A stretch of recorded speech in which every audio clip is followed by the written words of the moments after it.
absolutely fascinating. The things that you can do with AI right now are absolutely limitless to your imagination. And especially when we think about cybersecurity and like, does the general populace understand?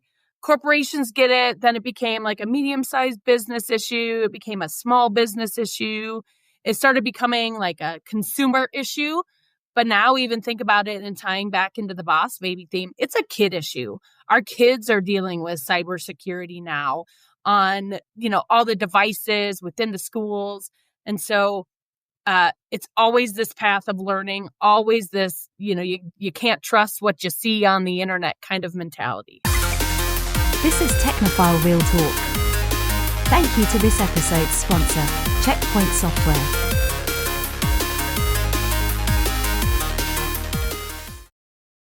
Hi, everyone. We are back. It is Technophile Real Talk. And today we have a mother-daughter duo extraordinaire. These ladies are so freaking amazing. Can I just simply tell you, I'm beyond excited for this. And in fact, I know I'm telling it right now, I'm predicting they're coming back for another round. So good morning, good afternoon, good evening, everyone. Please join me in welcoming Jessica and mom, Patricia. Actually, sisters, Patricia and Jessica. What's up, Syya? Hello, Syya. Okay, so ladies, when I first met you guys, there's nothing more amazing than meeting two cool women in general. And that was at a Women in Technology happy hour hosted by Checkpoint. So shout out sponsor Checkpoint. Thank you guys. Cool. And Jessica, I know you spearhead that. And it was really funny because we're sitting there talking. I'm sitting chatting away with Patricia. And then you leaned over at one point and you're like, hey, full disclosure, that's my mom. And I'm like, and it took me a while to compute. And I was like, cool, mom, dude. Like, that's so cool. So, I just want to let you know that you guys are a hoot. So welcome to the show. Thank you, Syya. Generations of tech, really. I grew up where tech was just table talk. That's what it was. And it's worked well for me in my own career. So, kids, okay. when your parents tell you to do, go down this path, they're usually right, or they've got some insight on you and who you are. So, take my word for it. Follow the path. Okay, Patricia, what's your trick? There's tons of parents out there going, okay, how did you manage this? Because there's been many parents are like, go down this path. And the kids are like, I will go down the opposite path. Oh, we didn't manage it. She didn't listen to us. She went down a totally different path and then realized it was a dead end and put herself into reverse, backed up till she came to that fork in the road and then headed down the path that she's on right now. Oh, look at you. Jeez. That's right. It's almost as if both of you guys have like a high EQ because you do have to kind of carve your own path in life at times. But then on the flip side of it is having the understanding that there is wisdom that someone else had carved a path prior to you, right? That's right. So on that note, because we are talking about the fact that, there's generations, and we'll talk more about generations in a future episode, but between a mother and daughter and the fact you guys both are technical, which is hella cool, we're going to do a movie called Boss Baby. Have you heard of it, ladies? Oh, yes. I've heard of it, but I've never seen it. Okay. Well, this is going to be a true reaction. Patricia, you and me are going to have some fun on this. And Jessica, I have heard you are a mother yourself. We don't have to talk about the baseball and football league that you could put together. It's cool. But okay. When we had talked about a movie, you said you've seen Boss Baby, and I asked you if you liked it, and you said, yeah, it's great. And then I asked you, what did you think? And you said, what was your answer? I fall asleep to it all the time. Now, of course, I will preface this, by saying I fall asleep to it because the kids watch it so much. They really enjoy Boss Baby and all the other remakes out of the movie that have come from it. But I've seen it so many times. I know it just subconsciously in my sleep. Oh, okay. Well, I'm right there. Oh, well, okay. All I'm saying is please don't fall asleep today. Not today. Okay. So can we talk one more thing about this before we jump into our first clip with Boss Baby? for those that are looking at this show, for example, you've got two powerhouse professional women that are in technology. Do you guys want to share a little bit of wisdom or a tidbit of something you want us to think about as we go through this movie, as far as words of wisdom you'd like to share for anyone that wants to come into technology? Mom, Study you hard can in start. school, work hard, always be willing to learn something new. Okay. Jessica? Well said. And in Boss Baby 2, you'll see that there's this idea of things are not what you expect. And so as you're going into your career, always be ready for the unexpected and just be ready to pivot. I mean, we had as a group here together, we bonded over a great pivot this morning, right? And we're rolling with it. And the movie kind of shows that too. So take what's coming at you and pivot with it wherever it needs you to go, and be willing to learn new things, like Patricia mentioned. I love that. I think in that same vein of being willing to learn is being curious, to be open to learn.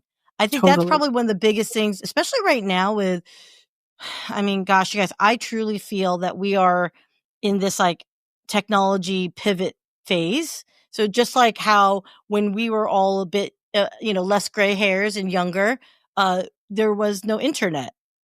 Right. And Patricia, I'm sure you have some great stories to share of your experiences, but do you feel that we're kind of in that same level of pivot where technology is going to accelerate with the embracing of AI in more use cases? Absolutely. I've been doing this for over 40 years, and I've seen a lot of pivot points. And I just see this as another pivot point. And just to add, top off what Jess said about being willing to pivot is being brave enough to pivot and being brave enough to embrace the pivot and go with it. Love it. All right, ladies. Yeah. Well, Jessica, you want to add to that? I was just going to say AI is such a pivot for us, where you can tell the people who are embracing it. I think within our group of colleagues that we work with, through the partnerships and the customers and the technology that we're talking about, those that are embracing AI, you can tell. It has changed fundamentally the business that we're doing. I absolutely agree. Okay, so when I was in cybersecurity, it was 25 years ago, 20-ish years ago. I'll say a decade or more. And for me, I noticed that there was a challenge of helping people understand what cybersecurity really means. And it felt so foreign. It felt so, far out there. Fast forward now, we're in 2025-ish, 2026, if you're watching in 2026.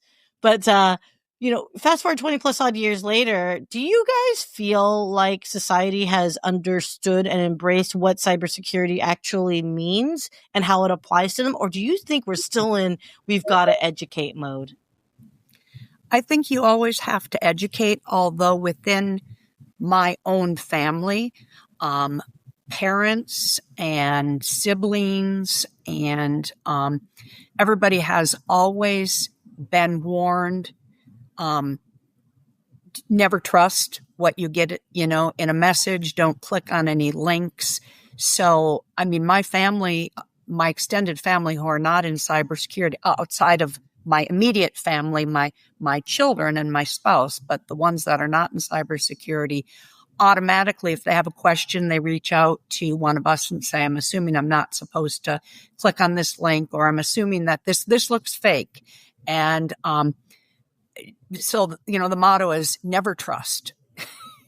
Never trust anything that randomly comes, because you don't know what's on the other end of that. And same thing with, had a granddaughter who made a friend in one of these online forums in which you take a story such as Harry Potter and you add your own twist to it. Not exactly sure what the official name of that. She met a person, and then she wanted to go meet this person at Comic-Con in Utrecht, Netherlands. And, she's a local. I know her. I've seen pictures of her, and it's like never, ever assume that there's not some creep on the other end sending you random pictures. So I went with her, and it did turn out to be a young lady, and everything was good. But yeah, we're just always reminding our extended family, don't trust a thing on the internet.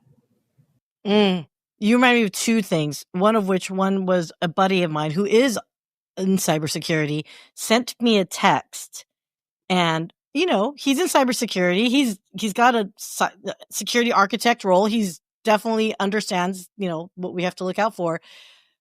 And he sends me this text, and it had a .kr URL. I'm like, oh boy. I'm like, shoot. So I called him. I go, dude, did you mean to send this link to me? And he goes, yeah. And I go, dude, it's a Korean link. Are you sure? And he goes, oh yeah, don't worry about it. He goes, it's about Korean burgers, because we were talking about burgers.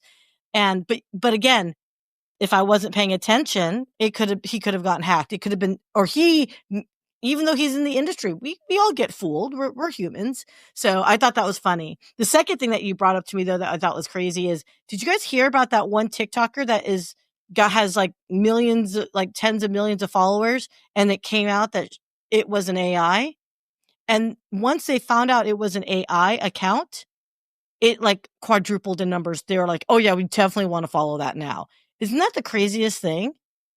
Absolutely fascinating. The things that you can do with AI right now are absolutely limitless to your imagination. And especially when we think about cybersecurity and does the general populace understand? Corporations get it. Then it became a medium-sized business issue. It became a small business issue. It started becoming a consumer issue. But now even think about it and tying back into the boss baby theme, it's a kid issue. Our kids are dealing with cybersecurity now on, all the devices within the schools. And so it's always this path of learning, always this, you can't trust what you see on the internet kind of mentality. So, yeah. Woo. Okay. On that note, are we ready to become our own boss babies here? Sure. Let's go. All right, let's do it. Papish, Nook Nook, Boo Boo, Bobo, Baba, Choopy, Hushy Baby, Tootsie. It goes by many names, but through its power, you will know the truth.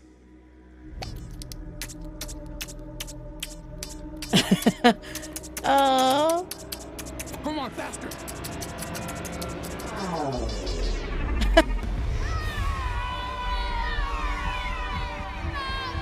So I think this is sometimes maybe how people understand the cloud to work. Oh, data just flying up in the air. What's the cloud? Yeah.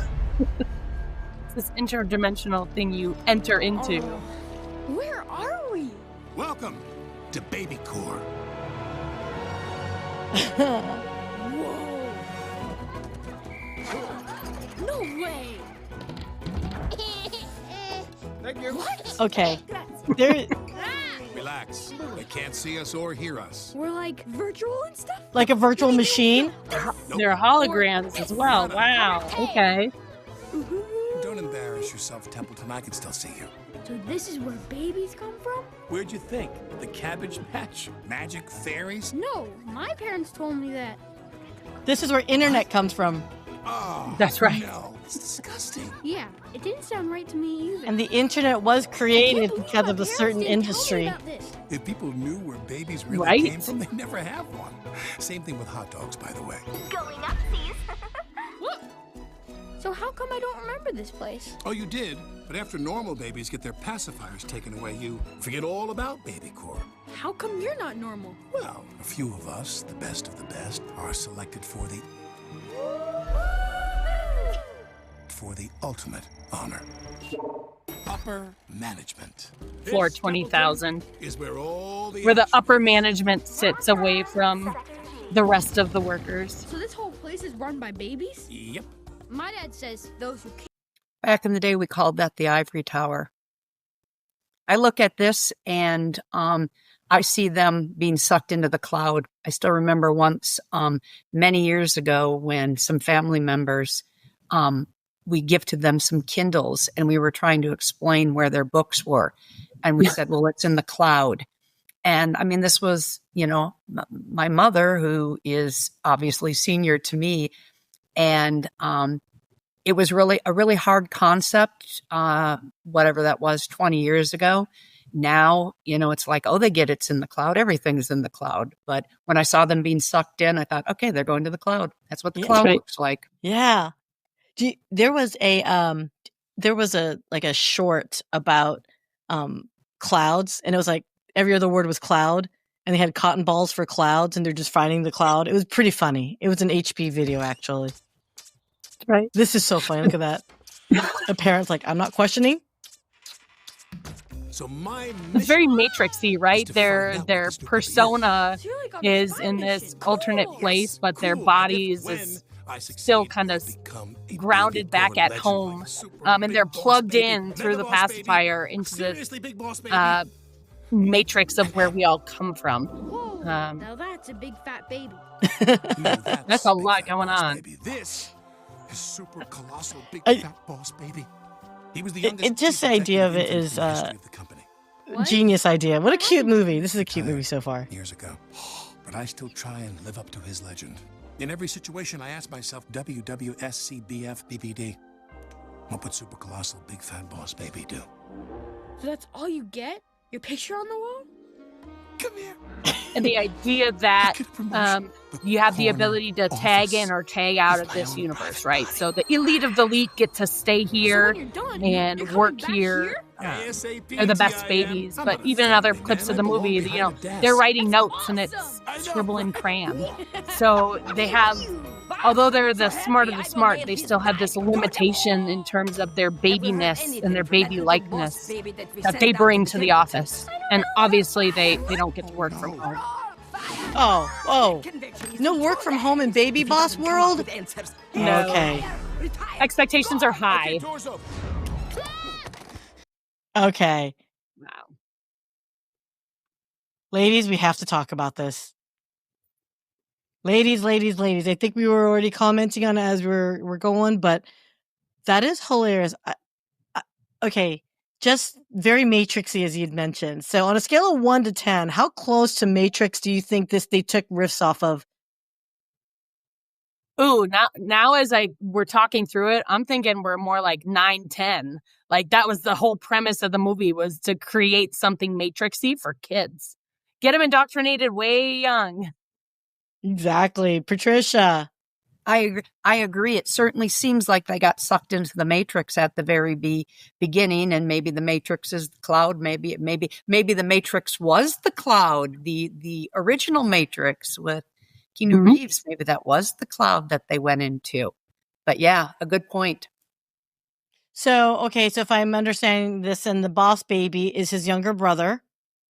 He's a boss. He's in management, and he's getting trained to become the big, bad, beautiful baby boss person up there. So does that mean, does he ever grow then in the human world, or? Well, here's the whole, Matrix theme coming in. Red pill, blue pill, pacifier bottle. Once you lose the pacifier and you wean off the bottle juice, you don't go to Baby Corp anymore, right? You lose the memory of all of it, and you stay in the human world where you grow up. Or you stay on the passy, stay on the bottle, and you grow in your career in Baby Corp. So right now, he's a plant from Baby Corp into normal world. The whole premise of the movie is babies are losing cuteness share to puppies. And he's trying to figure out why. But is he a real baby in the real world? Yes. But he's a plant baby. So he won't grow at all. As a human, I'm so confused. So in the real world, he's never going to grow out of the babiness? So no, he just shows up. He just shows up as a baby one day. And the family just adopted him out of the blue. Ideally, they had a baby. Okay. And he was the baby. But at Baby Corp, they're making babies. And so babies are just sent out to all the families, right? But you can send a baby that is still in management out as a plant, as a spy. Or gotcha. maybe a little, espionage, right? To get information and planting it even more. The family that he went into very specifically, the parents work for the puppy company, right? So he's trying to get intel. He's doing some recon at the home, listening into conversations, trying to get information around what the parents are doing in their job to make puppies, increasing their cute factor over babies.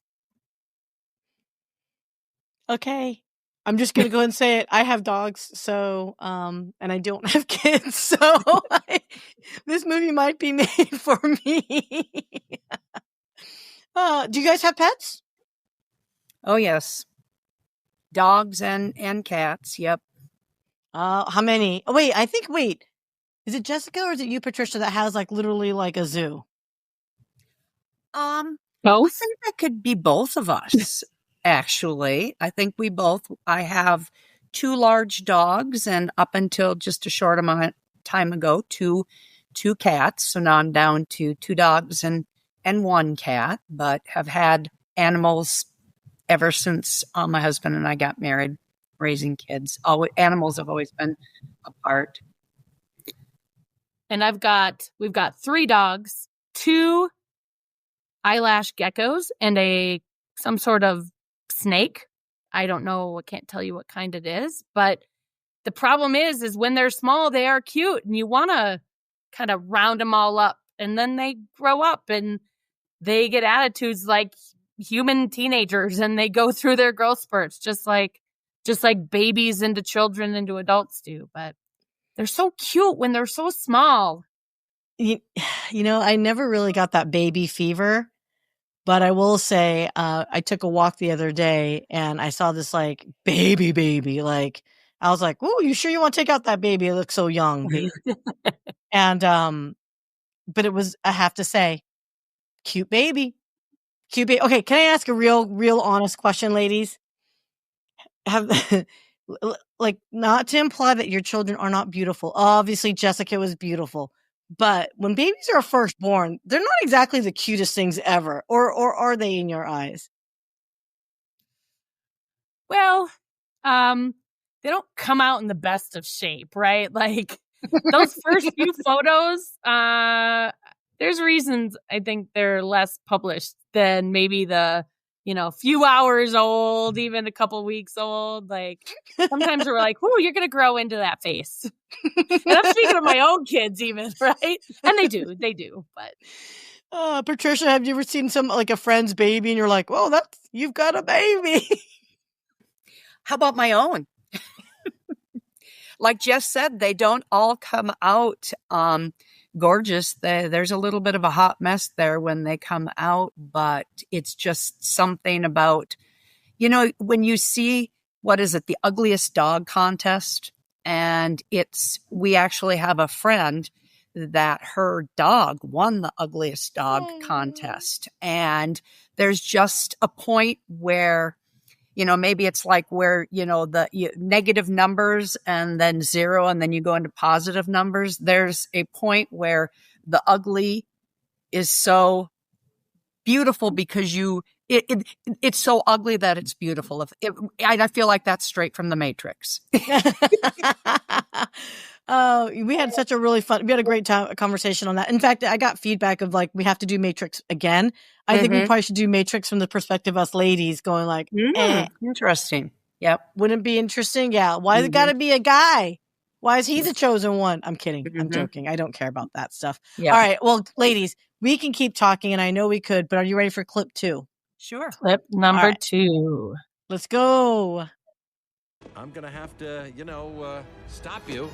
Gloomy. Precious, sick 'em. You're too little and too late. Bad dog. Pets aren't allowed in school. Precious! So you guys hear that kick in the rear? Sounded a little cyborgy, a little bit metal. Let go. No, you let go. Wow. Point taken.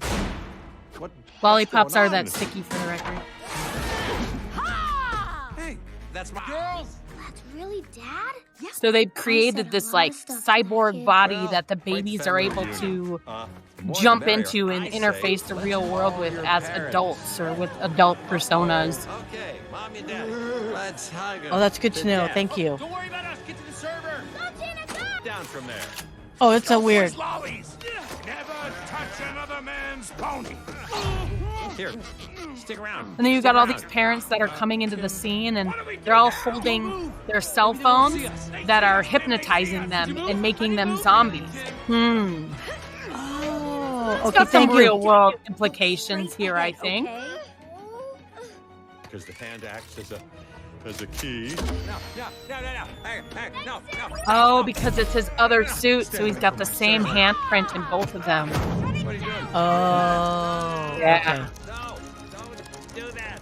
I love this. Okay, standard code. Night of the living We know all the languages. Real quick.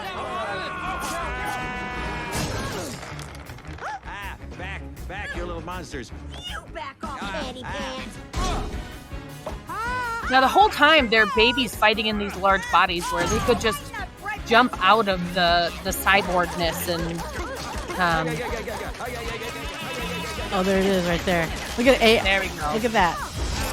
What are the battle bots? Is that what it is? Yeah. Oh, and made out Yeah. of Mentos? That wasn't product placement. And enter. No, stop it. Cut it out. Look what you made me do. Reminded me of Rock'em Sock'em Robots. That's right. Rock'em Sock'ems. That's it. Yeah. Who's that? Is that the dad? No, that's the boss baby as he grows up. Oh. With He the he's mullet? not on the bottle juice anymore. Oh. They have to drink it every, 4 hours, 8 hours, whatever it is, to stay baby. And what is that toy? Is it human toy or? The wizard guy on the Yeah. alarm clock, which I don't know that the generation today would even know how to use an alarm clock, to be honest with you. No, I don't think so. They don't need to. They've got the alarm clock in their pockets. That's true. You know what's funny? I remember, I don't know if you guys have seen that meme where it was Radio Shack, rest in peace, where right. Why? they Why? had School's listed all expensive. these I had different to devices, cost and something. literally someone put their cell phone right next to it, said, in Radio Shack, All in one. and all in one right here. Like, That's it's right. crazy.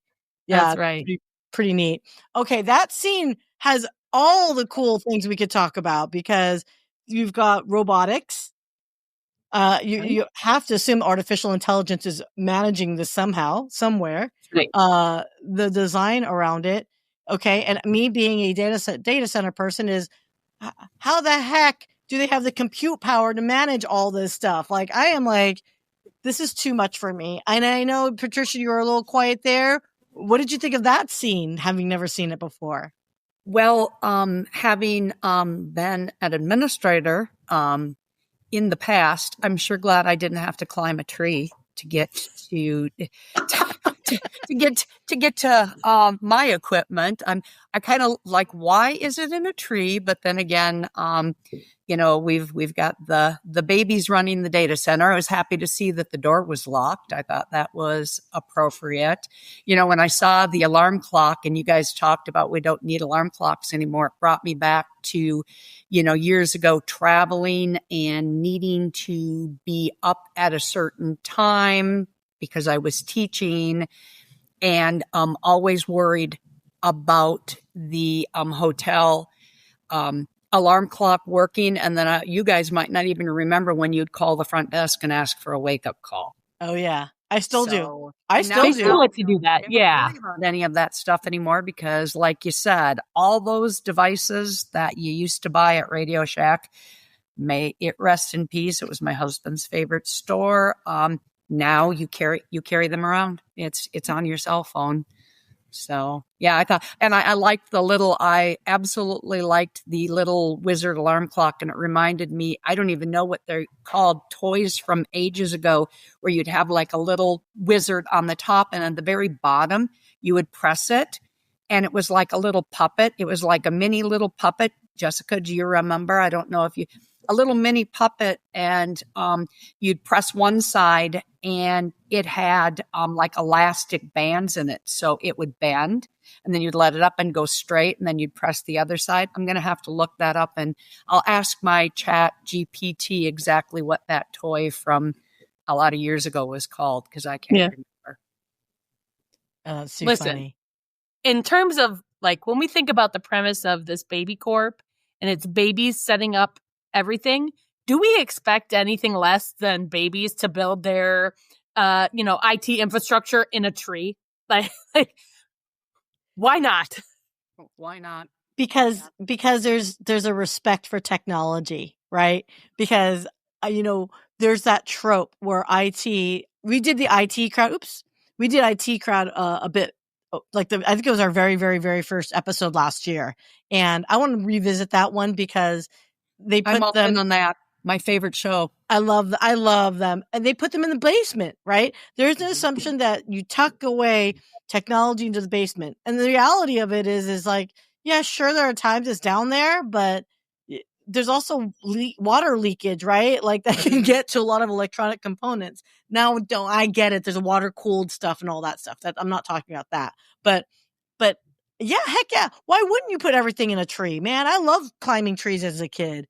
As an adult, I'd love to if my, could climb, but yeah, heck yeah. So, okay, you said something earlier, Jessica, that really kind of like, I want to capture a little bit more, is that the parents were zombies holding their cell phone in hand. What a statement. So can you expand a little bit more on that? How and why did you observe that?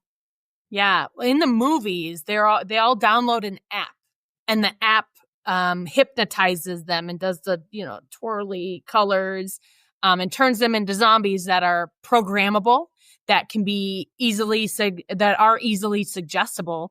And now today, I don't know how many times you go out and faces are on phones just like this, right? This is what you see of people. And you don't have an opportunity. There's not the interaction. There's not the independent thought happening. It's just whatever they're seeing or whatever people are being hypnotized by. That's what they're influenced by. And if we go back to the whole, you can't believe what's on the internet, it all plays together. We are cogs in the machine of what we consume. Thankfully, we're not a zombie level where people are implanting thoughts into our mind, at least not in the same way as the movie. But there's neuro-linguistic programming and things like that. That's a whole nother conversation. Oh, girl. That might be good for the next movie that we do, because I think there's something to that as well. Totally. Yeah. I want to touch on what Jess said about they remain babies by sucking on the pacifier and drinking the baby juice. And then also her comment about their babies. Why wouldn't they put the server room in a tree? And it's almost like, I think you can compare that to, when we were kids, we had imagination. We had this like lovely imagination and everything was possible. And then when you become an adult and reality hits, at least from my perspective, I've kind of lost my imagination, and maybe I just need to drink a little of that baby juice sometimes to get it back and not be so logical and scheduled and precise. And, I'm not a free flow person at all. Everything is, everything is, in its time and its place and scheduled and pre-planned. Maybe I need to get a pacifier and a little of that baby juice to have a little less rigidity as an adult. Oh, you just reminded me. Westworld is an episode I want to do. Westworld, the new version, the HBO version, season 1, because what you just said just brings it right back to me. Is like we live in our own loops, right? Mm-hmm. We live in our cycle of, because of whatever stage in life we are. Jessica, you got to raise a football team, right? So it has to be a routine, because children need routine. Mm-hmm. That's right. And discipline, right? So I can see where we lose our imagination over time because we have other priorities, and it sucks. But I do think, though, we should at least pull that ability to have imagination back every now and then. So yeah, you're sending off the kids to camp or practice or whatever. Maybe in those little moments of time as adults, we get to imagine things. I don't know. Maybe imagine having a conversation on Technophile Real Talk to ponder these things. Also, AI makes that imagination easier, right? You only have 5 minutes. That's all you need. AI can help you do it. Not replace it, but That's maybe right. inspire or stoke an inspiration point. For sure. That's sure. right. Yep. For sure. Okay, ladies, we could talk all day and I want to be respectful for your time and our audience's time. So on a scale of 1 to 10, based on the clips that you saw, Patricia, well, it's not a question of accuracy. It's more along the lines of, would you watch Boss Baby now that you've seen 2 solid clips? Well, I'm going to grab Jessica's kids and haul them over and watch Boss Baby and have them explain it to me as we go. Because just seeing those 2 clips, number 4 and number 9, I didn't quite get all the context. So didn't feel like I could speak quite as well to it as Jess. But now I'm intrigued. How many do I have to watch, Jessica? How many are there? Well, those are clips. Those are just short movie clips. Yeah, you have to watch the entire movie. A lot of Boss Babies. There's a lot of. How many Boss Babies do I have? Oh. I got a lot of Boss Babies. I was just wondering how many Boss Baby movies there are. Oh, I don't know. They made it into like a TV show and everything. Like, just stick with the core one. Honestly, the rest of it, it's good, it's cute, but stick to the core movie. The originals are always the best. Yes, the original that you can't stay awake for. Yes, good commendation. That's right. All right, Jessica, do you have any parting thoughts with our conversation today? Anything that takeaway that we didn't uncover in our exploration of Boss Baby? I would just encourage people, if you haven't seen it, watch it, because I think after our conversation here, we have clearly outlined the fact that it's an underappreciated, tech-focused, multi-dimensional, experience for you to kind of explore the parallels between the Matrix, the real world, the zombies, how technology plays into it all. So don't miss your chance. Don't miss your chance with a little bit of fun. Oh, love it, love it, love it. Ladies, thank you so much for joining us. And you know what? I don't think we can top it off there. So let's wrap it up for another episode of Technophile Real Talk. We'll see you next time.